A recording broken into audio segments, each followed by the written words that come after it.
After the conclusion of World War II, the whole of the world witnessed massive destruction and loss of lives. Soldiers were killed, most importantly. Their bodies were mutilated, not even released for the last honorable rituals. Women and also, most importantly, innocent citizens were killed. Their properties were destroyed. Places of national importance and heritage were destructed.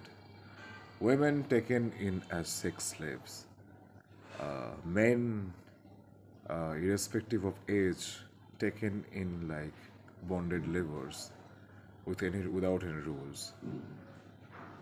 Massive grave violation. Many of the women were became pregnant during the time. They were raped. Massive cases of rape. Children were sold in open markets. Pain or inflicted was inflicted upon children. Bodies were mutilated. Heads of specifically the women were shaved and the faces were blackened. So, sources of groundwater, sources of drinking water was poisoned. And the list goes on. Crops were destroyed, food resources were burnt. The list goes on. The whole world witnessed that. And as a result of which, most of the people felt that there needs to be a stop to this. As a result of which, we know eventually the United Nations came into force, it came into existence.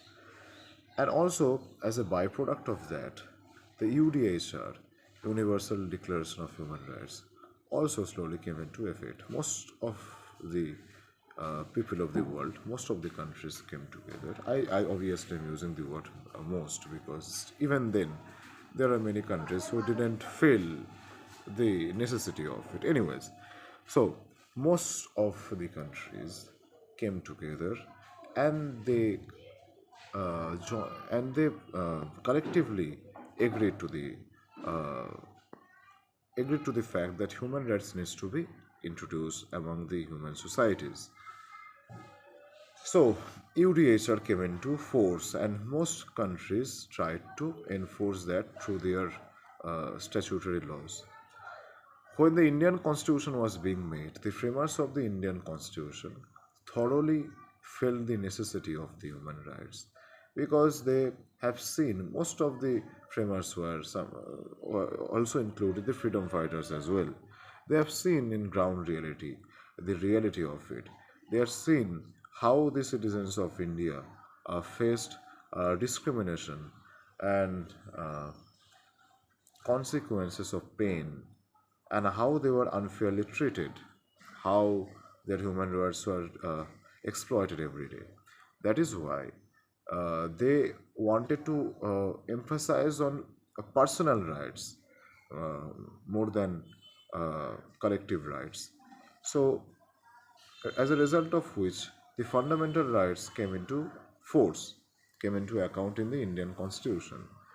So, the fundamental rights, obviously, uh, as we know, one of the few fundamental rights. The most common is like freedom of speech, freedom of expression, uh, right to life. All this comes under the square of fundamental rights. Right to life comes under the square of ambit of Article 21. Freedom of speech comes under the ambit of Article 19, uh, Clause 1, Subclause A of the Indian Constitution. So that is how the fundamental rights came into account. Now India became free. India started working on its own. So, as we know, during the older times, the British would arbitrarily arrest anyone, arbitrarily convict persons based on speculations. And this chain of events, this chain of actions even started prevailing after the 1947. But in the Indian criminal jurisprudence, it is to be point to be noted is that a person is presumed to be innocent until he is proven guilty. Now, how is one person proven to be guilty? For that, the course of the chain of, you know, the trial needs to happen. The trial needs to happen. First is the complaint by the complainant. Then either the police arrests the person or does not arrest the person. Thereby a charge sheet is framed. Then the charges. Then the trial. Then the trial includes witnesses, the production of evidences, and the counter arguments. Then the judgment. Then the appeal. These are the structure of how a criminal court works.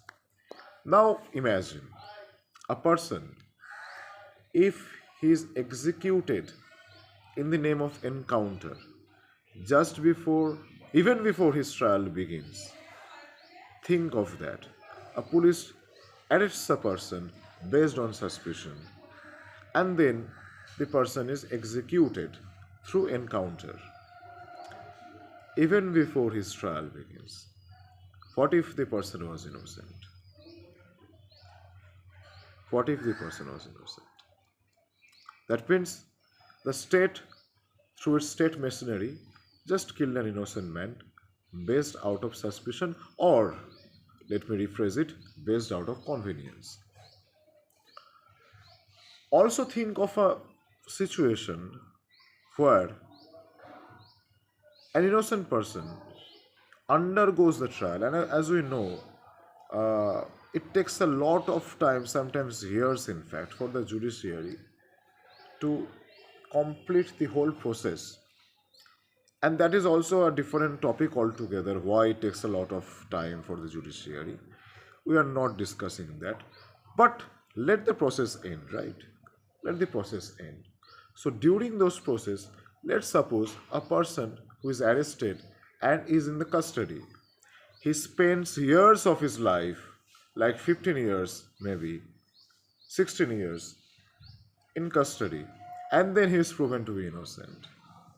So an innocent person spends almost 15 to 20 years of his life based on suspicion, based on the fact that there were pressure groups who wanted that man to be arrested, to be put behind the bars, and in the end he is proven to be innocent. How do we compensate that man? There is no way of for compensation. No money can give that person the years of his life, right? So these are some of the things which need to be understood, and that is why the concept of bail came into account. Now it is to be understood that for the same fact that a person is presumed to be innocent until proven guilty, that is also the reason why a person is not supposed to go through unnecessary pain if he comes before the court, if he comes before the police and cooperates with the police during the investigation. All right, he's not supposed to be in custody. Just as I took the example of that man who spent 15 to 20 years in custody and is finally proven to be innocent. So that's not how it's supposed to work. That is why the provision of bail exists. The provision of bail exists to uh, incorporate the values enshrined in Article 21. What is the Article 21? Article 21 is the fundamental right enshrined in the Indian Constitution. And it speaks that no person shall be deprived of his life and his personal liberty. So bail is actually an execution of the fundamental rights, specifically Article 21, as enshrined in the case law of State of Rajasthan versus Balichand, if I'm not wrong, 1977. It gave away the landmark phrase that bail is the rule, jail is the exception. Obviously, now we can categorize into two categories. Some of the offenses are of serious nature, some of the offenses are of less serious nature. In the offenses which are of less serious nature, the police and the magistrate may give the bail. But in cases in which serious offences are involved, then it is up to the discretion of the High Court and the Sessions Court and the High Court whether to give the bail to the accused or not. But think of a situation: a man, a man, there is a complaint done to the police station, and the complainant has named a man on accusation of rape. Now we know rape is a serious offense as acknowledged in the Indian criminal jurisprudence. There are pressure groups like social groups, political activists who will come on the streets. They will want the man to be arrested very soon. There are news channels which will, even before the trial begins, they will give their verdict even before the judge even opens the case. Even before the police starts the investigation, the media will end its case. Hereby, based on the compulsion, the state government, not to offend the public, will also sometimes force the police to arrest the man. And also, it is a duty of the police officer to immediately arrest the man. Why? Because in offenses like rape, the police arrest a person specifically on the account that the evidences needs to be secured first. The police sends the man for medical examination. So that is also one of the reasons why the police are also to secure the safety of the victim and to secure the safety of the society as a whole. That is also one of the reasons why the police needs to arrest immediately. But arresting someone does not make that person a convict. A person does not make that person guilty of that crime. That is why we use the word accused, obhijukto. Obhijukto is not equals to promanito. Think of a situation as we throw eggs on some persons and call it a dim therapy. Think of the human rights being violated. If the person, let's suppose, is innocent.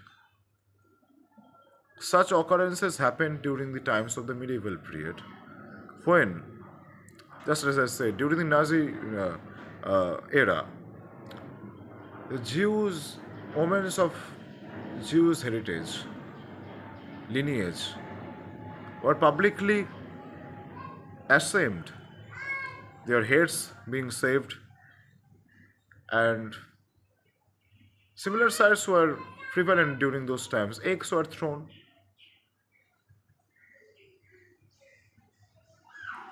When Germany lost, many of the people of German too face such consequences. Now, many of the people may also be people who are innocents, who may not have been involved in any of the acts of torture inflicted upon the Jews. When during the language movement of Bangladesh, when the state wanted to oppress and control the movement, it was of their convenience to target the Hindus who are in minority. It is of their convenience to label it like the Hindus were trying to break the unity of the Muslim Brotherhood. Now, these are some of the things which needs to be understood. So, right before we start celebrating the arrest of a person, right before we start celebrating when an egg is thrown at a person, we must understand these are actually grave violations of human rights. Previously, too, women were saved, their heads were saved, ink were thrown at their faces. And when people saw that these are coming out of hand, going out of hand, so then people realize the importance of human rights. So even today, before we start asking a man to be hanged, a man to be executed, a man start praising an execution of a man even before his trial happened, like in the case of Baruipur.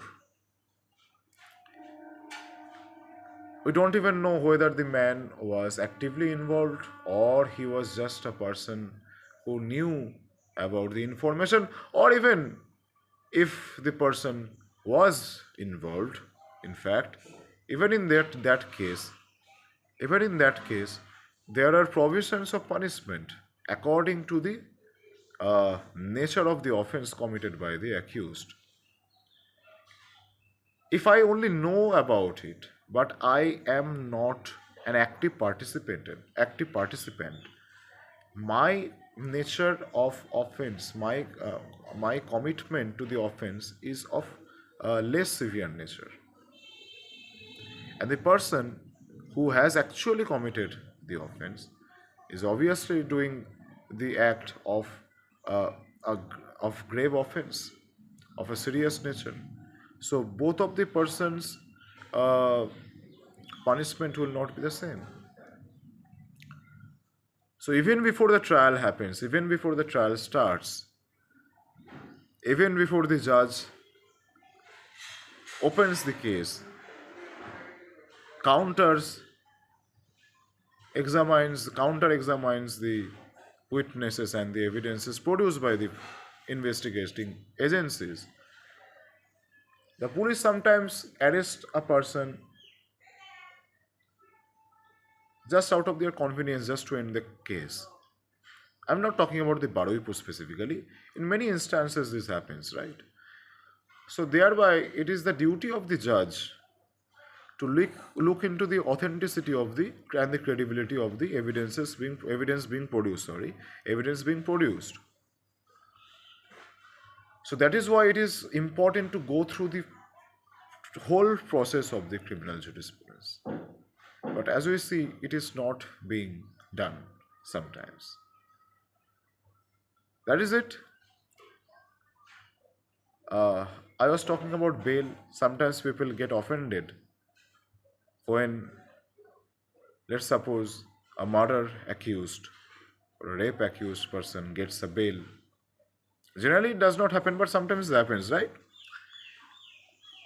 During those times, we tend to get offended as member of the public, as member of the common citizens of India. But it is also important to note down, what if that person has not committed the crime at all?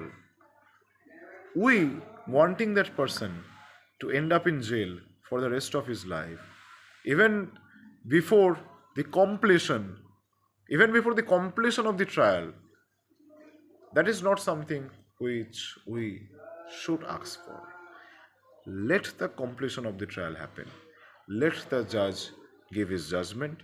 After the accused is proven to be guilty, after he is convicted, then whatever the judgment comes, even if it is life imprisonment, even it is 10 years of imprisonment, even if it is a death sentence, let it happen to the person. But unfortunately, it takes a lot of time for the judiciary to complete its uh, trial, to complete the trial. And then there's an appeal. Then there's an option of appeal. You can appeal to the High Court if you are not satisfied with the decision and the judgment of the Sessions Court. You can appeal to the Supreme Court if you are not satisfied by the decision of the High Court. So it's a lengthy process, but there needs to be an end. That is why the Supreme Court is the Supreme Court of India. And there is no other court which is of a higher hierarchy than the Supreme Court. because there needs to be an end, right? But all I'm asking is that when I see a lawyer celebrating an execution, I think he has not studied his basics well. Let the trial finish first. We have seen, we have all seen the film Veer Zara, right? And we have seen Shahrukh Khan coming out of Veer, coming out of Pakistan after spending years of his life imprisoned. We don't want that someone to become that Veer, right? There are cases you can search on the internet. People being uh, released, people finally being proven not guilty, but that people have spent almost all of his life in prison. Everyone deserves a chance, and everyone, every citizen of India, are entitled to enjoy the fundamental right as enshrined in Article 21, right to life and right to personal liberty. Thank you.